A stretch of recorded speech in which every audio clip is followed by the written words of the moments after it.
फटाफट खबरों के साथ मैं हूं आपके साथ अशोक वर्मा। आप देख रहे हैं टीवी 20 न्यूज। बने रहिए हमारे साथ। जनपद की कानून व्यवस्था चुस्त व दुरुस्त बनाने के लिए जिला प्रशासन ने पूरी तरह कमर कस लिया है।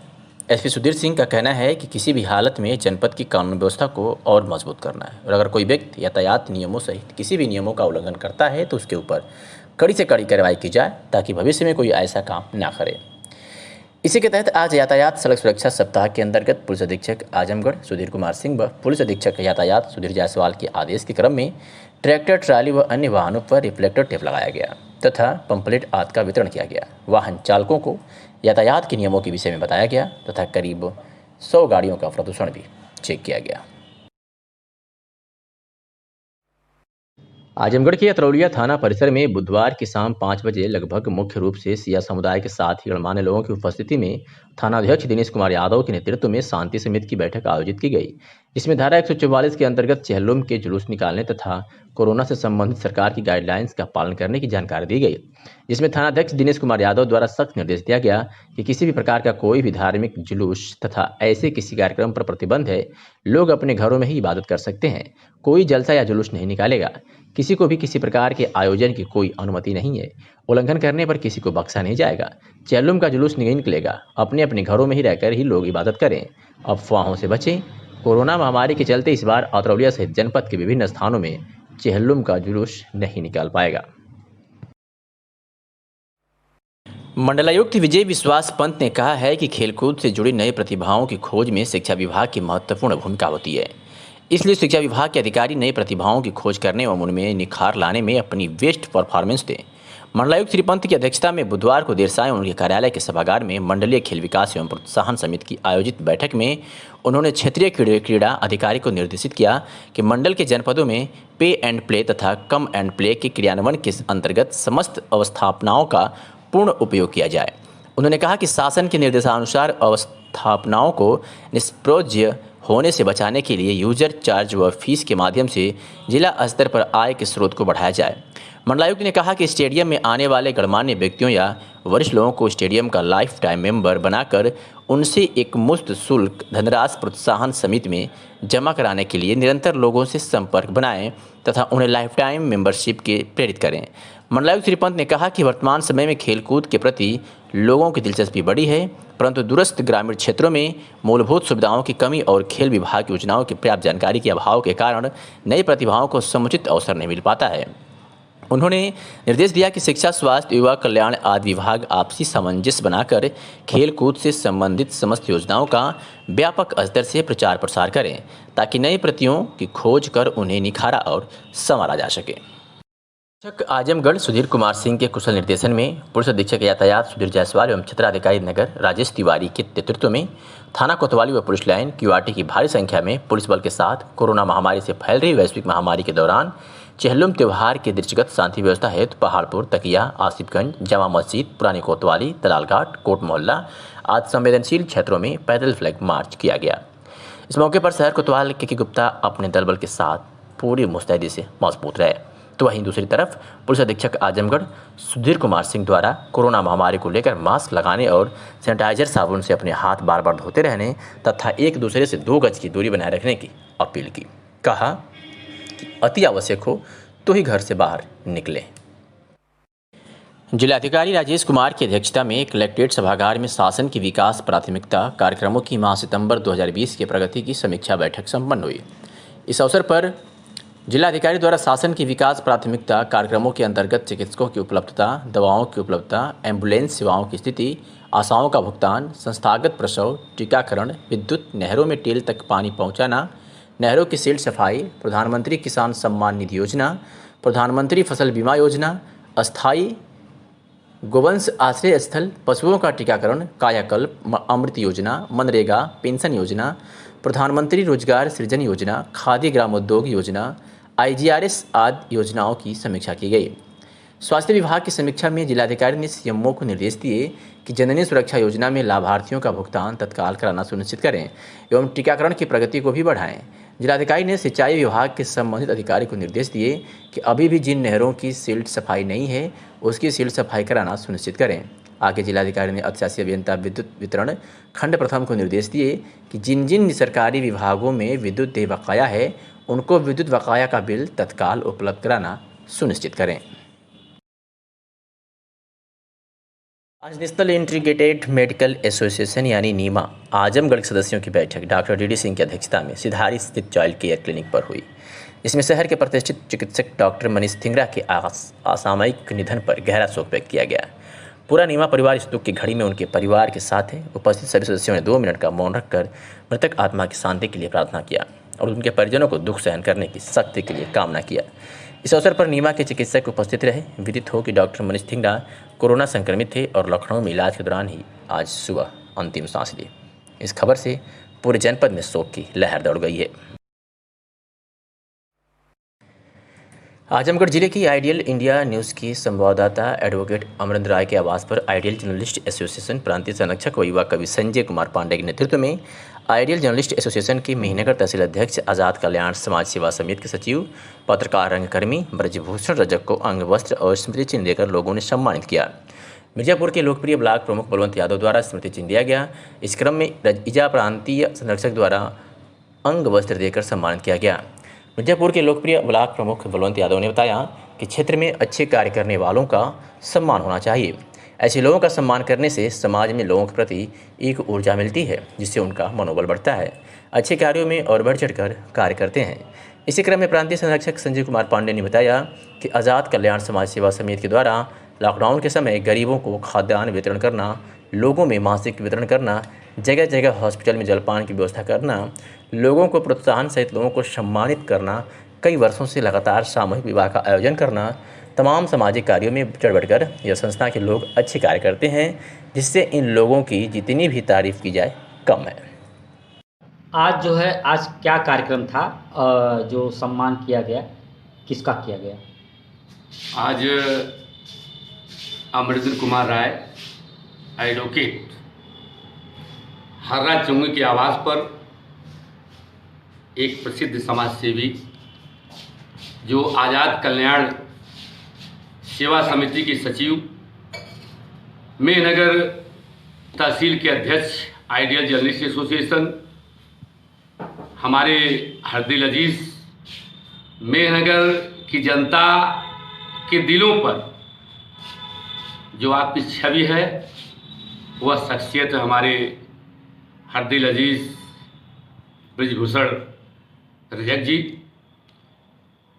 जो मुझे कहने में कोई अतिशयोक्ति नहीं है कि मैंने देखा जब पूरा विश्व जो है कोरोना के संक्रमण से जूझ रहा था, ऐसे परिवेश में हमारे रजक जी ने एकांकी के माध्यम से जो लोगों के बीच में कोरोना के प्रति जो है एक जनजागरण करने का काम किया। मैं उनका हार्दिक स्वागत करता हूं, अभिनंदन करता हूं। आपने कोरोना के संक्रमण काल में जो हमारे स्वास्थ्य विभाग के उच्च अधिकारी, पुलिस विभाग के उच्च अधिकारी और हमारे ऑफिसियल अधिकारी, सारे लोगों का आपने जो है कोरोना योद्धा सम्मान पद से सम्मानित करने का भी काम किया। मुझे बड़ी खुशी है। मैं शुभकामनाएं देता हूं भाई रजक जी को, जो आप आइडियल जर्नलिस्ट एसोसिएशन के माध्यम से, आज़ाद कल्याण सेवा समिति के माध्यम से जो आप समाज सेवा करने का काम कर रहे हैं। मैं आपको शुभकामनाएं देता हूं। आज मुझे आपको सम्मान करने में बड़े गर्व की अनुभूति हो रही है कि आज जो आदरणीय अमरेंद्र राय के आवास पर, जो कि वो भी आइडियल इंडिया न्यूज़ के संवाददाता हैं, एडवोकेट हैं, उनकी दिली इच्छा थी कि हम जो है हमारे जो दिली समाज सेवा करते हैं, मन समाज सेवा करते हैं, गरीबों मजलूमों के लिए काम करते हैं, ऐसी शख्सियत का आज जो है हमारे आदरणीय अमरेंद्र राय जी, मैं मिलकर जो है अंगवस्त्रम, अभी पूर्व में हमारे लोकप्रिय ब्लॉक प्रमुख बलवंत यादव ने भी जो है मोमेंटो देकर हमारे आदरणीय रजक जी को सम्मानित करने का काम किया है। मैं पुनः ढेर सारी शुभकामनाएं देता हूं कि भविष्य में इस प्रकार के रचनात्मक कार्य जो है होते रहेंगे। कि शायर ने सही कहा था कि जब तबीयत उदास रहती है तो आंखों में एक प्यास रहती है, और भीड़ में भी रहकर सामाजिक संस्था स्पार्क इंडिया और HCL फाउंडेशन के सहयोग से सेरेब्रल पाल्सी यानी CP दिवस के अवसर पर कला प्रतियोगिता का आयोजन किया गया, जो कि प्राकृतिक पर्यावरण विषय पर आधारित थी। विश्व सेरेब्रल पाल्सी दिवस 6 अक्टूबर को मनाया जाता है। यह मस्तिष्क पक्षाघात वाले लोगों के जीवन और उपलब्धियों और जन संगठन जो उनका समर्थन करते हैं के लिए गर्व व्यक्त करने का अवसर प्रदान करता है। CP के साथ प्रभावित व्यक्ति के लिए एक शक्तिशाली आवाज़ बनता है ताकि वे अपने आसपास को बदल सकें। वह संगठनों को वैश्विक स्तर पर इस समस्या से जोड़ने का कार्य करता है। वह स्थानीय, राष्ट्रीय और अंतर्राष्ट्रीय स्तर पर जागरूकता जैसे सामाजिक परिवर्तन और शिक्षा अभियान बनाए। स्पेशल बच्चों ने कोरे कागज पर कल्पनाओं के खूब रंग बिखेरे। स्पार्क इंडिया द्वारा आयोजित इस प्रतियोगिता में 27 स्पेशल बच्चों ने भाग लिया। बच्चों को 3 श्रेणी के अंतर्गत रखा गया था।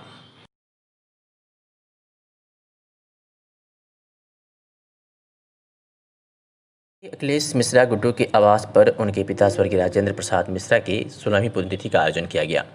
पुण्यतिथि में जिले के नरेंद्र सिंह, उत्तर प्रदेश सरकार के पूर्वांचल बोर्ड के उपाध्यक्ष के द्वारा चित्र पर पुष्प अर्पित किया गया और भावभीनी श्रद्धांजलि दी गई। वहीं उनके द्वारा बताया गया कि 16 साल पहले आज ही के दिन उनकी हत्या हुई थी, जिससे हमारे बीच एक मजबूत नेता चला गया, जिससे पार्टी की काफ़ी क्षति हुई थी। आज उन्हीं की याद में उनके बेटे अखिलेश मिश्रा गुड्डू के द्वारा पूरा उनको याद किया जा रहा है और गरीबों को भोजन और कपड़ा भी वितरण किया गया। इसमें जिले के कई गरीब व कंबल बांटा गया, तो जिला अस्पताल और महिला अस्पताल में फल वितरण किया गया। इस मौके पर भाजपा के कई वरिष्ठ नेता सहित जिले के सामाजिक लोग उपस्थित रहे। स्वर्गीय राजेंद्र प्रसाद मिश्र जी की आज 16वीं पुण्यतिथि है। हर वर्ष की भांति, चूँकि वो उनका एक मिशन था, गरीबों जो कमज़ोर वर्ग के लोग थे उनके लिए वो काम करते थे। उन्हीं के दिखाए रास्ते पर कुछ मैं भी चलने का प्रयास करता हूँ। उसी क्रम में विगत वर्षों की भांति इस वर्ष भी गरीबों में फल का वितरण, मरीजों में फल का वितरण, गरीबों में वस्त्र का वितरण और उनको भोजन कराना, ये इस तरह के कार्यक्रम इस साल भी आयोजित थे। वही कार्यक्रम आज भी चल रहा है। सगड़ी तहसील के मुख्यालय पर अधिवक्ता संगठन ने हाथरस में हुए गैंगरेप पीड़िता को न्याय दिलाने के लिए सगड़ी तहसील मुख्यालय पर जमकर नारेबाजी करते हुए राज्यपाल के नाम नायब तहसीलदार विनय प्रभाकर को ज्ञापन दिया। अधिवक्ताओं ने मांग किया कि जो हाथरस में गैंगरेप पीड़िता बेटी के साथ हुआ है, उन दरिंदों को फांसी दिया जाए या उम्र कैद की सजा। अधिवक्ता सूर्यभान सरोज ने कहा कि जनपद हाथरस एवं जीयनपुर आजमगढ़ में वाल्मीकि समाज की लड़की के साथ समाज के दरिंदों द्वारा किए गए गैंगरेप एवं लड़की की मृत्यु से पूरे देश में आरोपितों के विरुद्ध आक्रोश व्याप्त है। समाज के ऐसे दरिंदों को समाज किसी भी रूप में स्वीकार नहीं करता है। सरकार द्वारा बनाए जा रहे बेटी बचाओ बेटी पढ़ाओ अभियान ऐसे हैवानियत के दरिंदों के सामने उक्त नारा बेमानी साबित हो रहा है। हम अधिवक्ता समाज के हर वर्ग के हक की लड़ाइयाँ लड़ते रहेंगे और उनको न्याय दिलाने का कार्य करते रहेंगे। अधिवक्ताओं ने मांग किया कि समाज के ऐसे दरिंदों को किसी रूप में बख्शा न जाए और उनके विरुद्ध सख्त कार्रवाई करने की जरूरत है। उन्हें फांसी की सजा दी जाए और पीड़ित परिवार को 50-50 लाख रुपए की आर्थिक सहायता प्रदान किया जाए। जब तक रेप पीड़ित को न्याय नहीं मिल जाता, तब तक हम लोग चुप बैठने वाले नहीं है। इस बाबत क्या कुछ कहा अधिवक्ता सूर्यभान सरोज ने, सुनवाते हैं आपको। साथियों, आज जो समाज में गैंग रेप जैसी हैवानियत और दरिंदगी की घटनाएं घट रही हैं, उसी क्रम में आज जैसा कि पूरा देश आंदोलित है जनपद हाथरस की घटना को लेकर के, उसी तरह की घटना आज जीयनपुर में घटी हुई है, उसको भी लेकर के हम पूरे जनपदवासी हैरान हैं। और हम सभी लोग, सभी अधिवक्ता समाज के लोग, सभी समाज के प्रबुद्ध और प्रतिष्ठित व्यक्ति लोग ऐसे हैवानों और दरिंदों को कड़ी से कड़ी सजा दिलाने की शासन से मांग करते हैं। आज हम एक ज्ञापन के माध्यम से राज्यपाल महोदय को से मांग करते हैं कि ऐसे हैवानों और दरिंदों के खिलाफ सख्त से सख्त और कड़ी से कड़ी कार्रवाई करके इन्हें फांसी की सजा दिलाई जाए। साथ ही सर, ज्ञापन किसको सौंपा? हम अभी राज्यपाल महोदय के नाम हमने ये ज्ञापन दे रहे हैं और नायब तहसीलदार महोदय हैं, हम उनको अभी देने के लिए चल रहे हैं। हम चाहेंगे कि इस प्रशासन के माध्यम से हमारी आवाज़ राज्यपाल महोदय तक पहुँचे और ऐसे देश में पैदा हुए दरिंदों और हैवानों को कम से कम उन्हें आजीवन कारावास हो और नहीं तो उन्हें फांसी की सज़ा हो। इससे नीचे उन्हें कोई सज़ा नहीं होनी चाहिए। और समाज में हम ये समझते हैं कि ऐसे दरिंदों, ऐसे हैवानों और ऐसे समाज के नर पिशाचों को कोई जगह नहीं है और इनका पूरी तरह से इनके खिलाफ एक्शन लेना चाहिए, सरकार को लेना चाहिए, पुलिस प्रशासन को लेना चाहिए, न्यायालयों को लेना चाहिए। जैसा कि आज सुप्रीम कोर्ट ने स्वतः संज्ञान लिया है, ऐसे हैवानियत के खिलाफ सुप्रीम कोर्ट ने अपनी दखलंदाजी दे रखी है और शासन प्रशासन को पूरी तरह से इसमें सख्ती बरतते हुए सख्त से सख्त इनके खिलाफ कड़ी कार्रवाई करने की ज़रूरत है। हम ये मांग करते हैं अधिवक्ताओं की तरफ से, पूरे समाज की तरफ से, समाज के प्रबुद्ध व्यक्तियों की तरफ से हमारी ये मांग है। उत्तर प्रदेश के पूर्वांचल में जौनपुर सीमा पर स्थित यमदग्नि ऋषि की चौकिया धाम की नगरी जौनपुर इमामपुर के युवा लेखक, पत्रकार व समाजसेवी विनोद कुमार सोनी को पिछले 6 माह में कोरोना काल में उत्कृष्ट एवं सराहनीय कार्य के लिए शुक्रवार को कोरोना वॉरियर सम्मान पत्र से सम्मानित किया गया, जो कि विनोद सोनी को अब तक प्राप्त होने वाला 400वां सम्मान पत्र है। ज्ञात हो कि वर्तमान समय में संपूर्ण विश्व के साथ भारत भी कोरोना का प्रकोप झेल रहा है। ऐसे में सरकार द्वारा विगत 22 मार्च को जनता कर्फ्यू के बाद 24 मार्च से 14 अप्रैल तक 21 दिवसीय लॉकडाउन की घोषणा की गई और लोगों से लॉकडाउन के नियमों का पालन करने और अपने अपने घरों से बाहर ना निकलने की अपील की गई। ऐसे में जो जहां था वहीं ठहर गया। ऐसे में शासन प्रशासन के साथ डॉक्टरों की टीम, स्वास्थ्य विभाग के कर्मचारियों के अतिरिक्त पुलिस प्रशासन, पत्रकारिता के क्षेत्र में कार्यरत लोगों सहित सफाई कर्मियों और स्वयंसेवी संस्थाओं के लोगों तक को जो कोरोना वायरस के प्रकोप के बीच भी जाकर अपनी जान की परवाह न करते हुए लोगों की मदद कर रहे हैं। आज बहुजन क्रांति मोर्चा के बैनर के तले सैकड़ों कार्यकर्ता जुलूस निकाल जिलाधिकारी कार्यालय पहुंचे और प्रदेश में बलात्कार व बढ़ते अपराध की घटनाओं पर अंकुश लगाने के लिए विरोध प्रदर्शन भी किया।